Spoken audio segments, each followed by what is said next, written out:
Qəza zamanı sürücü hüquqlarından danışırıq. Pərvanə xanım, yol nəqliyyat hadisəsi baş verdikdə sürücü ilk olaraq hansı addımlar atmalıdır? Sürücü ilk olaraq qəza hadisəsi baş vermiş ərazidə Dövlət Yol Polisinin mütləq iştirakını təmin etməlidir, onlara xəbər verməlidir və sığorta şirkətinə məlumat verməlidir.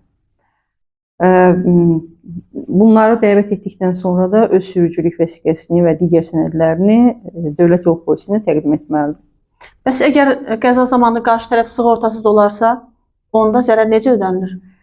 Qarşı tərəf sığortasız olarsa, həmin qarşı tərəfi məhkəməyə verərək ondan dəymiş zərərin ödənilməsi ilə bağlı iddia tələbi qaldırır və dəymiş zərəri geri qaytarır.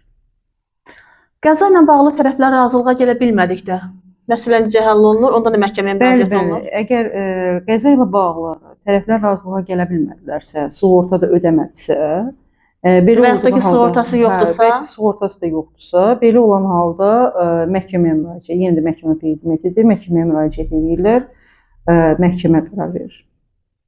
Aydındır. Çox sağ olun, təşəkkür edirik.